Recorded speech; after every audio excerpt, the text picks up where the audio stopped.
Hello, and welcome to another Focus Friday, brought to you by Mapex, Majestic, and Jupiter. My name is John Harwell. I'm the Marching Arts Artist Relations Manager for Mapex, Majestic, and Jupiter, and it's our privilege to bring you this content each and every Friday. If you like what we're doing, go ahead and leave us a like, a comment, and share this content with whoever you wish. And if you also keep an eye out, and now it's out there more and more, the Stay at Home, Learn at Home, Play at Home initiative that we have going on. Look on our website more about that. Great deals going on, lots of education tools to take advantage of during this time. And now it's my pleasure to bring to you somebody who's literally all over the place. He's a judge in the DCI, WGI, BOA community. He is a educator in the local level. He's a great writer, and he's just a wealth of knowledge. And we're happy to have him with us still. We'll talk a little bit more about that in a little. All right, Mike Leitzke, thanks for stopping in, my friend. Thanks for having me. I appreciate it. How are you guys doing over there? Doing well. It's been pretty wild here with coronavirus and everything else that's been going on here in Middle Tennessee. But, it's a beautiful day today down here in Franklin. Yeah. What have you done in the time that you now have the more time? Like, I've been building something out in the backyard, just trying to stay busy. What keeps Mike busy? Man, I've been, just hacking on a pad quite a bit, just trying to keep the hands nice and loose, keep the chops going. We've been doing some writing and some design work for Franklin's fall show. So that's been, like everyone's schedule is pretty much open now. So it's been great to, really get a good head start on that. And then, aside from that, just trying to exercise and, keep that stuff going, training my dogs and working with them and doing all that sort of stuff. Cause I got some wild boys. We got some bird dogs, a Weimaraner and a German short-haired pointer. So, they could definitely use a little bit of training. That's awesome. I right in the next room, my three are asleep, and I'm just hoping that they'll stay that way. So, yeah. Mine went to dog daycare today to account for any uncertainty. Oh man, thank you so much for that. That's wow. Well, hey, let's go ahead and let's get started, man. Like, you're an incredible educator. You've done the activity both as a marching member and a teacher and now an educator and adjudicator, and you've packed it all in like at this young age. Like you're not, in my mind, you're not old, and it just makes me think like the best part of you hasn't even hit yet. Like, let's break down like your marching years, and then we'll advance to your teaching years, and then into judging years. Tell us about like where you honed your skills. Yeah, so I was super fortunate to grow up in the Chicago suburbs, the Mount Prospect, Arlington Heights area, and went to Prospect High School and had an incredible music education there. At a very young age, Brett Kuhn was my primary lesson teacher, and then Dave Morrison, who's prolific, legendary band director, was my high school director. So learned so much from those guys, being in the percussion ensemble and the wind ensembles there, and then also just the staff folks that we had with us, Joe Roach, Brian and Billy Spicer, Dave Schmuck, just so many incredible teachers that, have gone on to do, a lot in the activity and, continue to do a lot in the activity, be it drum corps, indoor drumline, or just teaching their respective groups.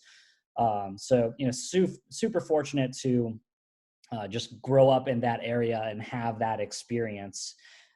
From there, I went into some independent ensembles. I marched the Carolina Crown Drum and Bugle Corps from 2006 to 2008.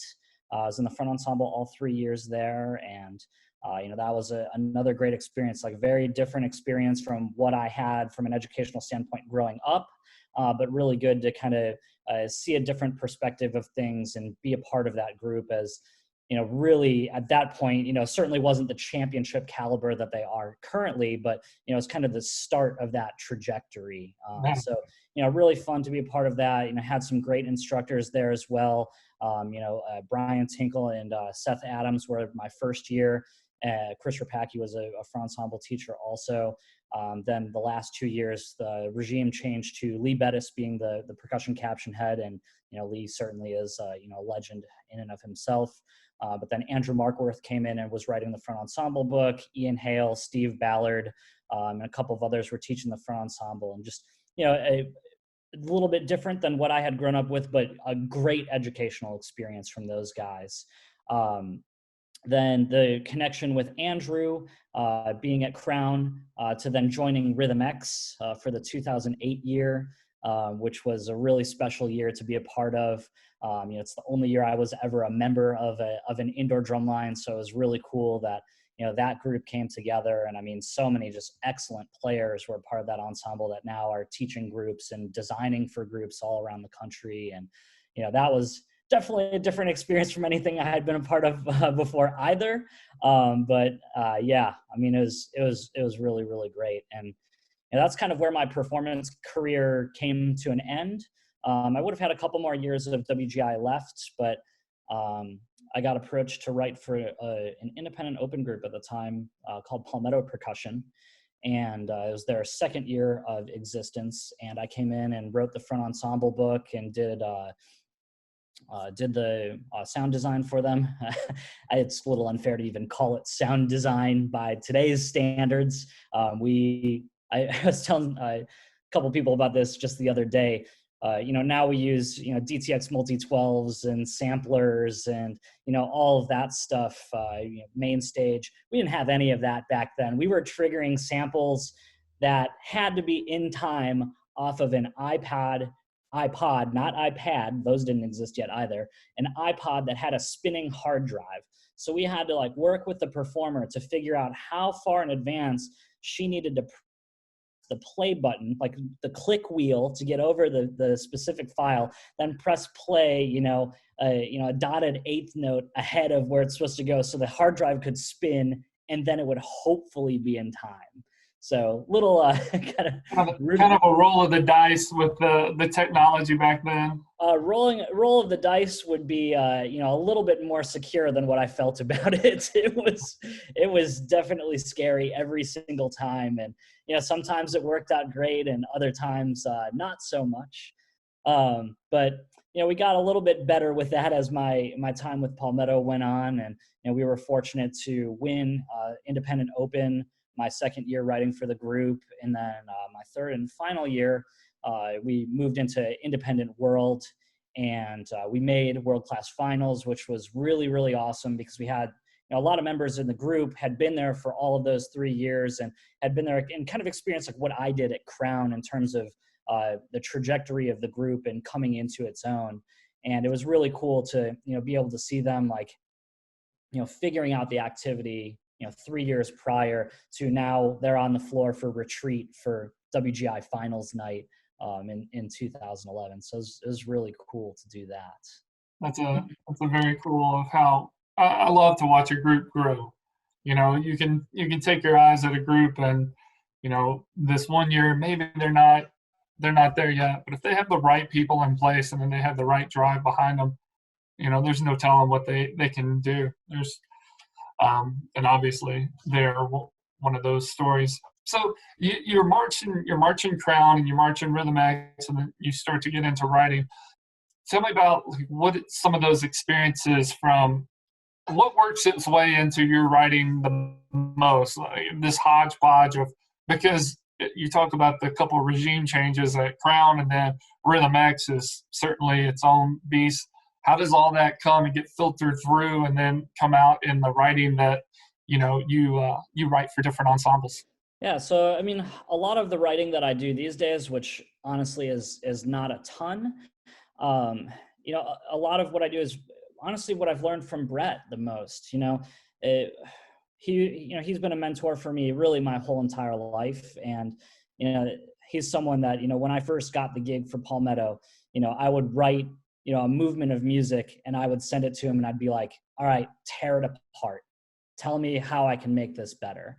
And I was super fortunate to have that resource and be able to learn a lot from my mistakes through that and try to handle a lot of those issues on the front end. Eric Johnson's been another person that's been really, really great for me, and a lot of the other people that write for front ensembles and have been involved in this activity, especially here in the Middle Tennessee area.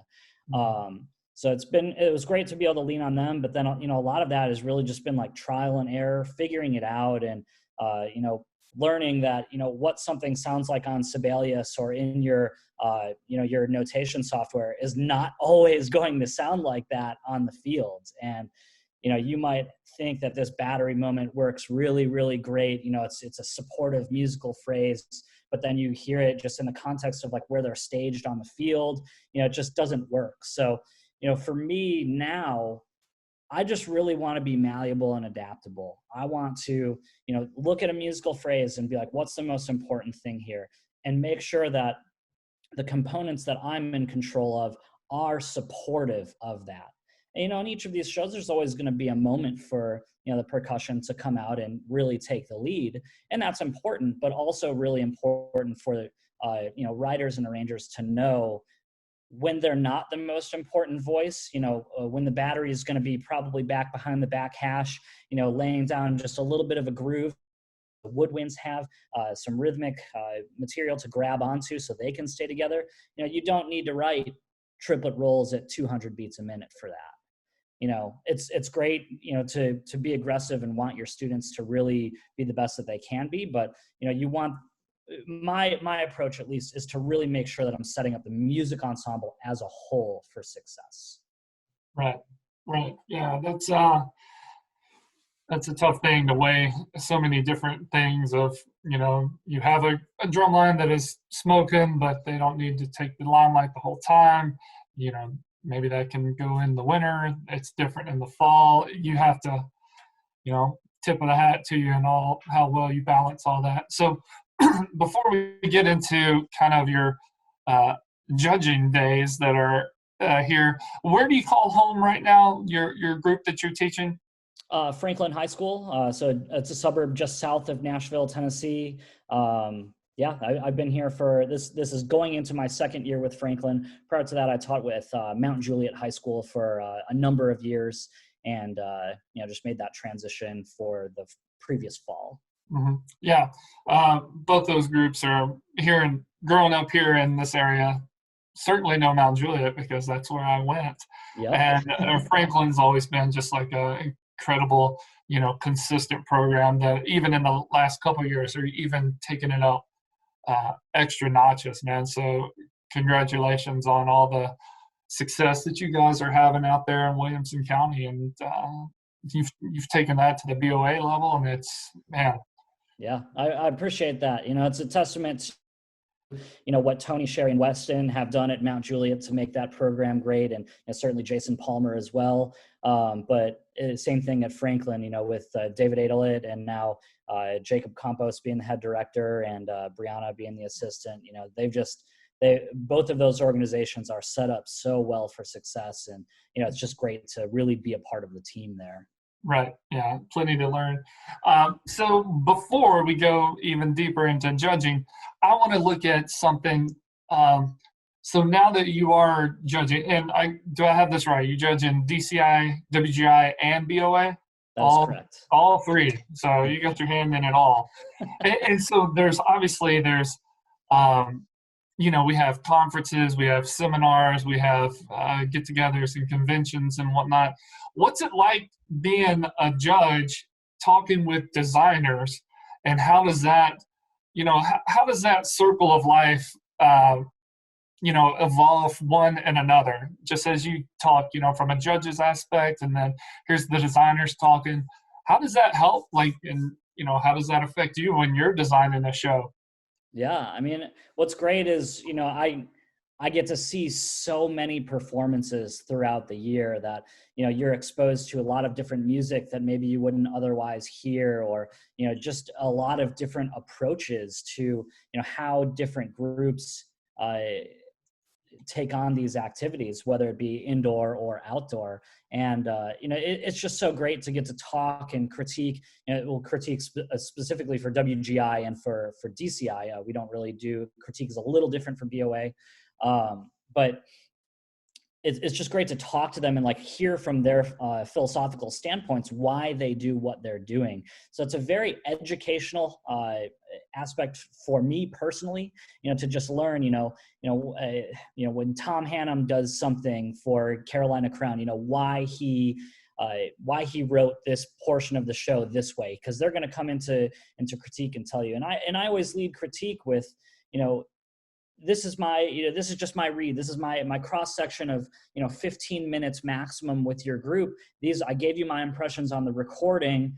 The score is obviously based upon that. What did I miss? What am I not getting from what you guys are trying to communicate? And it's really great to just have those like open lines of communication, because it stops anything from potentially being combative or anything like that. Because my job as an adjudicator is I want to reward everything that those kids are doing. And when there's so much stuff going on, to just it can be kind of sensory overload at times, that you're never going to catch everything. And especially with the way that groups change things so frequently, especially in the summertime and WGI, what you saw last week could be completely different now. So, having those conversations and understanding where they're coming from is really helpful. And then those little nuggets that they give me, it's little things where it's like, oh, I never really thought about writing this way or approaching this tune in this style. Maybe we can incorporate something like that in something I do in the future. And it's just kind of something that you put on the back burner until it, comes up in a design call. And, it's just really, really neat to be able to have that dialogue with incredible designers. So have you ever been a nugget that just took you by surprise, and then they said, this is the intent of it, and it just kind of changed your perception? Yeah, so a lot of what I do for all three of the organizations are largely performance captions or analysis captions. So oftentimes I don't really get to see the full scope of the performance and what the group is really doing, from an effect standpoint. So, I may have like intent questions or not really understand, how two segments kind of work together from a pacing standpoint, but there might be something happening 40 yards away from me that I don't really have any knowledge of. So critique is always really great for them to like be able to tell me, what's really going on. So I have that understanding of their intent on, what's actually happening. And those are probably like the biggest moments where it's like, I know something is happening here. I have no clue what it is. And then they tell you, and it's just like, of course, that's genius. That makes perfect sense. Got it. Well, so here you are, you're judging in all these different marching genres and organizations.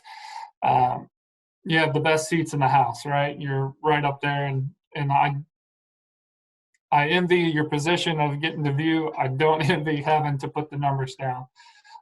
So for me, as a former competitor and teacher, and now just a giant fan, what I see is the gap.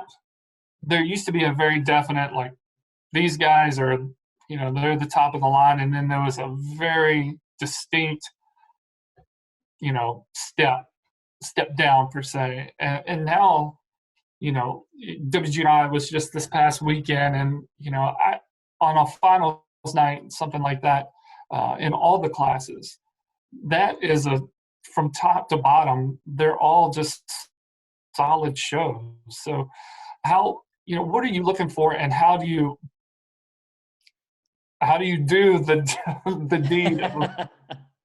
Because there's some really great organizations that are just absolutely on fire at the top, and there's that separation is not so far behind anymore. Like, what are you looking for? How do you put somebody in a fifth place that is would easily be winning 2 or 3 years ago? Yeah, I mean, and you're absolutely right about that. Like when I was marching, speaking specifically about drum corps, there were really only like 3 groups that were winning championships. And, now, speaking specifically for percussion, there's 10, 11, 12, even into, the teens of groups that it's like, you see them and it's like, oh my gosh, like this is so good. And, I attribute a lot of that to, students that were in those groups previously, just working and getting better at their craft of writing and designing for shows, and then just starting groups and then just sticking with those groups and really having that be their baby, and helping those groups to grow and stay on that growth trajectory. So it's super cool to see it, but very challenging for us as adjudicators, because you have on any given night anything can happen, and that's really exciting, but it's also scary for us because you have to be on your A game 100% of the time. And the thing is, we expect perfection out of students as teachers, and as judges we also have to expect perfection out of ourselves. When I'm preparing for a show in the summertime for DCI, I'm going to know that show like the back of my hand, so that way, even though it might be my first time viewing that show, I don't need anyone to know that. I need to be in all the right spots. I need to be hearing what I need to hear, so that way I can really reward everything that those kids are doing, because it's really incredible what they're doing. Even when you get into groups that may not be finalists at these national level competitions, they're still absolutely incredible. And I just think it's really exciting because we just sit there and we react to what happens. And, I've seen it with my own groups at WGI finals competitions where, we were second place in prelims or semifinals, and then finals night, just for whatever reason, things don't always click. And, you hate to see it happen to you, but, we dropped several places, but based on the performance of that night, that's what it was. The judges did their job. And, that's something that, throughout my career as an educator has benefited me. We had a great final show and, we got the bump. If we didn't have a great final show, we dropped. And that's something that I always consider, as a judge. It's like, I want to make sure that I can go to sleep at night knowing that, I gave it up to whoever was the best in my caption that night. Then, the system with the way everything is weighted, it takes care of itself on the bottom end. I just want to make sure that my sub captions are, profiled appropriately for what happened that night. No preconceived notions or anything like that. It's not just because you're group A, you can't be less than third place. Anything can happen at any time. And, that's really what it should be. And that's, it's scary, but at the same time, it's liberating, because it's like, if group A doesn't bring it, that opens up the opportunity for groups B, C, D, E, and F to come and really throw it down and come up there. So it's, it makes for a really, really great environment, and, it's a lot of fun. Yeah. Who doesn't love an underdog or a dark horse coming in there at the last second and kind of, taking it. You said a little something that I didn't even think about, but I want to ask it just a little bit, if you can go into a little detail. You were talking about the preparation that you do as a judge prior to viewing a show. Yeah. Can you speak a little bit about to what that's like? Sure. So it really starts with, definitely having an understanding of the system that you're judging in. Obviously there's a big difference in judging systems for DCI, BOA, and WGI. And then, most local circuits really do, they adopt the WGI standards, but sometimes they have, local or regional classes. So the paradigm's a little bit different for them. But it's really having that understanding of the sheets and knowing how to speak to the sheets and how to filter commentary through that criteria. But then also for DCI specifically, because we're on the field, it's getting access to videos of the shows, so that way we can prepare and make sure we know where we need to go on the field. There's shows that sometimes you want to start in front of the front ensemble because they're going to play for 2 minutes for an introduction, or sometimes they start on the battery starts on the side 30-yard line, and they immediately start playing a feature. So you have to have the knowledge of those shows in order to make sure that you're catching all of the moments, because if you're not, you're not going to be able to get the best possible read and really make that delineation between those top groups, because you want to be fair to everyone. You have to get the best possible read that you can. So you have to spend some time. I like to think that it's kind of like being a football coach. You just have to prepare. You got to watch the film, make sure that you know it, and that's just part of the gig. Oh, That's awesome. I think that's a little eye-opening maybe to some of us, our viewers, that don't realize that there is also preparation and work that goes into it's not just, showing up at a place and running around on a field, but there's, while the corps and while all the groups are rehearsing and practicing, so are the judges to make the best decision. We appreciate all the hard work that you and all of the judging community puts in to kind of score these impossible decisions that I do not envy you guys having to make. Yeah, absolutely. And I mean, everyone really kind of has their own way of doing it, but we all prepare for the shows because, if you didn't, there's no way you'd be able to be in the right spots. And, the worst thing that you could possibly do is, put a performer in harm's way or like get in the way of the show or anything. Like if I do my job right, no one notices me. Awesome. Awesome. Well, I want to change gears a slight bit here. Um, Before all the bottom of everything fell out with this virus, our town. You live in Mount Juliet. I live in Mount Juliet. We're all here.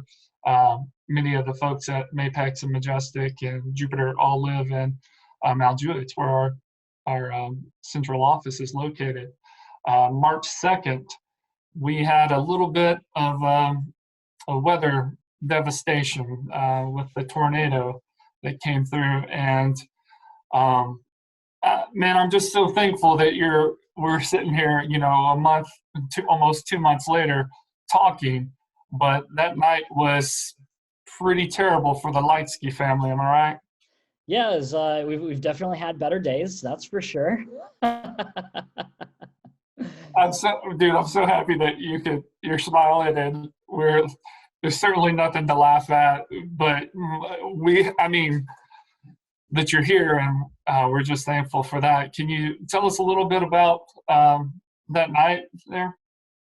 Yeah, so it happened on a Monday night. Storms were going to be coming through, and for those that may not know, my undergraduate degree is in meteorology. I'd previously worked for the National Weather Service straight out of college, so I have a little bit of a meteorology background. I'm a little bit of a weather nerd, even though that's not my primary job anymore at this point. But we were on a WGI conference call, and I just kind of passively been watching the weather, and knew some storms were rolling in. WGI call wrapped up, and they were talking about some large hail just to the west of town, and it was cells that were kind of like broadly tracking towards us in Mount Juliet. So I've got a vehicle that I'm particularly fond of, and I was trying to figure out how to get it into my garage because I do woodworking as well, and a bunch of stuff that was set up in there, so it wasn't really functional for holding vehicles. So while I was out there moving things around, I was listening to there's a Twitter account called Nash Severe Weather that is a really great resource for anyone if you're in the Nashville area. Definitely follow those guys and pay attention to them whenever anything's going on weather-wise. They'll take care of you. And they were talking about broad-scale rotation, so like just the storm itself starting to rotate a little bit.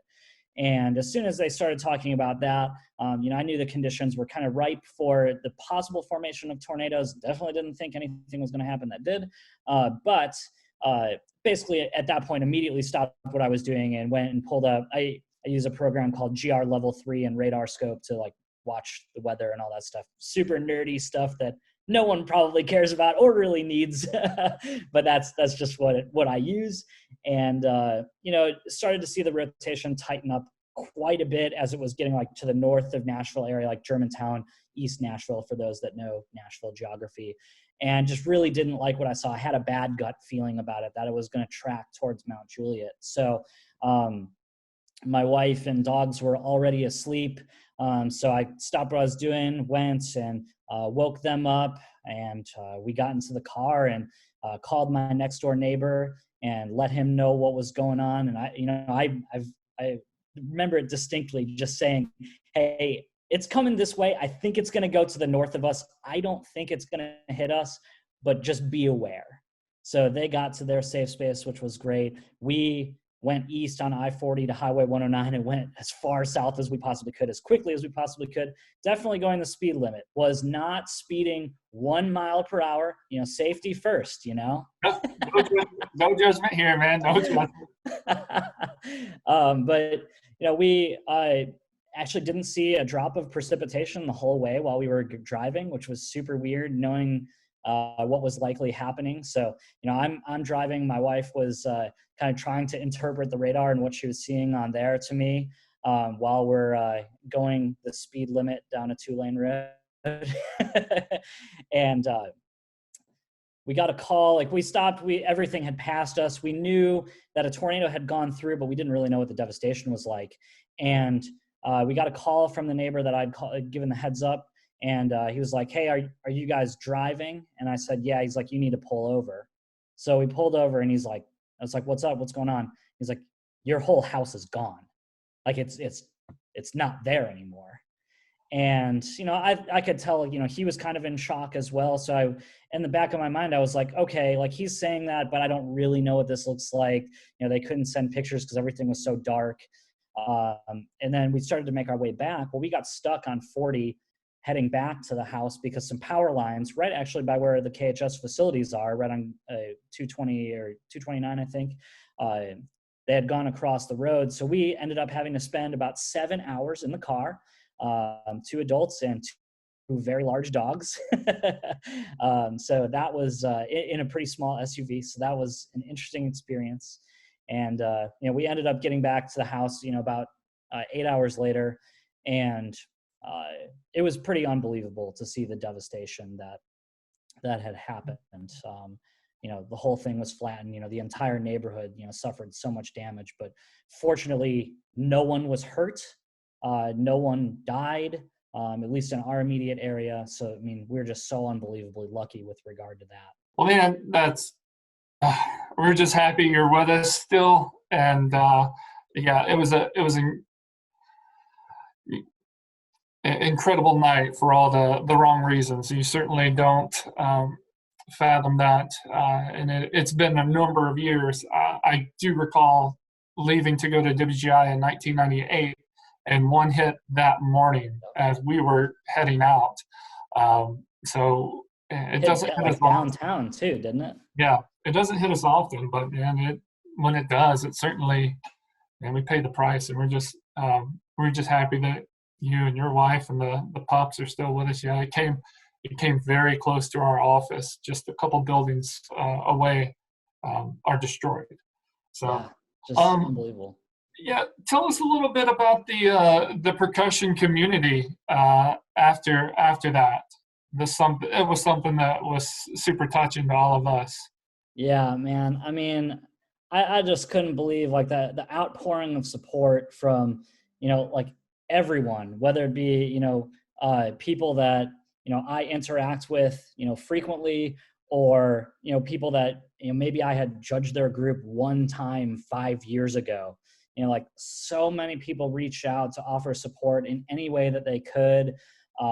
We had a bunch of people, probably like 30 or 40 people, just come out to the house, and they were just like, what do you need? What can we do? And, they were just helping to, pick up anything that we could possibly, salvage. Honestly, there wasn't a ton, unfortunately, but just trying to help out in any way that they possibly could, helping with the cleanup. And, really within a week or so, we got it pretty much to where we're just ready to bulldoze the foundation, take the footers out and everything, and then start back up again. And it's just largely been due to, how amazing everyone was with the support. I had a former student in South Carolina that started a GoFundMe, and just to see like the list of names and the amount of times that thing was shared, like, man, it just blew my mind. Like, you just don't think about like, just the amount of people that, you have contact with throughout the years. And, just shows like really how great humanity really is when, when you're down a little bit, people that will come and help you out, just, it really meant a lot to us. And it was just one of those things where it was like, we would be there for 8 hours a day. We'd get back to the hotel that we were at, and it would just be like, we need like an hour to just decompress and be like, what did we just do? And how many people just put their lives on hold to help us achieve that? Right. Yeah, for a community made up of just, people that are always going at it and real competitive, it's also super collaborative, and it really is. When I hate that the circumstances came about, but it was always great to see and to follow that and see everybody helping out as much as they could, and they couldn't do it for a better group of people, so we're happy for that. We at KHS were certainly. Like I said, it came super close. We were very lucky that it didn't do much damage, but we were very touched by this, and you're one of our own. So we kind of wanted to get together and do a little something for you. I know that you lost a lot of stuff, a lot of equipment. So what we did was put together a little something for you. If I can share it to you here on the screen. Are you seeing that? Yeah. So that is now, that is just waiting for you whenever you have a place to put it. We got you a Mapex Saturn series in red strata. Red strata. We got you a Design Lab cherry bomb snare to go with it, and a new Prophonic brass snare drum. Oh my gosh. To round that out, just to just to help out and get you back on your feet and back to having all your percussion equipment ready someday. So that is, whenever you are ready to receive that, you have a place to put it. It is there and it's waiting for you. Man, I'm at like a loss of words. I mean, that's so kind of you guys to do that, and it means so much to us. I mean, we lost all the gear that I've accumulated over the past 20 something years, and I was left. I found a pad, and I had a couple pair of sticks at the high school that I went and got, and that's like, drumming has been like one thing that is like either that or running were like what I would do to decompress. And it's like not having the ability to like play my kit or do that sort of thing has been really, really tough. And man, like it means so much to me that you guys would help us out like that. Wow, I can't say thank you enough. Yeah, well, we're happy to do it. We're in a position to help. We feel the need. It's coming to you. It's like I said, we're just happy you're here, and we're also going to help get things back on the right foot, man. And just hope that a year from now we're looking back on this, and for so many reasons, obviously not Yes. just the tornado. That one day, we're all would love to be back in the activity. We're all just can't wait for fall, please. And 8 on a hand somewhere. Yes, fingers crossed. For sure.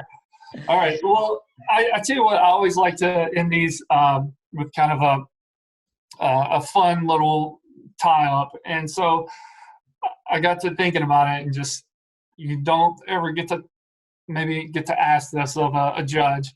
Have you ever found yourself in a show and you're out there, you're out on the field, and you just got trapped, where you thought like, oh my gosh, here, this is the end, I'm like that. Have you ever found yourself in a hairy position? And do you ever feel like anybody was ever going after you? I'll admit, when in my day, a long time ago, we would try to go after the judge, and it would blow drill. I don't know what the deal was. Like, miss your dot to go get the drum judge. Worth it. So sometimes the drill can be a little bit tough. It's a little bit different now that we don't have full reign of the field. So it feels like it's a little bit more open, at least this past summer it did, but still, like, there's so much stuff on that front sideline with microphones and color guard equipment and color guard performers. And, now that front ensembles are like moving laterally on the field, sometimes there's people that are coming in and out of that zone. So there's definitely been some moments where it's been tight. Kind of like we talked about with the preparation before, my notes that I have, if a move is a little dicey, I'll have a note there of like, what's the escape plan? So there've definitely been a few where it's, like you get out of there and it's like, whoo, I am glad we made it out of that one, because that could have been a little rough. But probably the most frightening moment I've had was my first show judging for DCI ever, the year 2014 or 2015. The cadets were the last corps on at that show, and it was the show immediately preceding, or like 2 before, the Atlanta Regional. And I had my little clipboard with all my notes on it. And I went up to Colin McNutt and I said, hey, here's what I've got. Does this look good? Is there anything I need to know? And he was like, yeah, so halfway down, that's all changed and it's totally different now. Good luck. And the cadets at the time, was Jeff Saktik was writing their drill. His drill is notoriously like super fast, a lot of rotation, like pretty scary stuff. And my first time on a drum corps field in a performance was judging that show, because I was always in the front ensemble. So pretty daunting to go in there. And like, I knew, he told me where things had changed. So I knew they were going to play like, excuse me, double stops into an accelerando. And then from there to the end, it was all different. And it was at like 230 beats a minute. And I just stayed as close as I could to the snare drums with like my head on a swivel, trying to say anything that I could, like evaluating the performance and not die. And I just remember distinctly, like, they ended the show like, chak, chak, gadoom. And then everyone stopped and you saw the performers and it was like, whoa, okay. I made it. I'm breathing. Nothing catastrophic happened. I'm going to go make my way back to the front sideline here, wrap up this recording. And then it's like, okay, I made it. I can do this. And like, that gave me confidence to know that if I could survive whatever that was that had just happened, I was going to be able to do this thing. So that was a crazy moment. And like Colin had came into that critique and he was like, man, you got into places like I would never have gone into if like teaching the group, knowing the show. And I was like, all right, noted. We need to make sure that we're safe for sure. I didn't go in there voluntarily. I didn't really know what was going to happen. I had to roll with it. Yeah.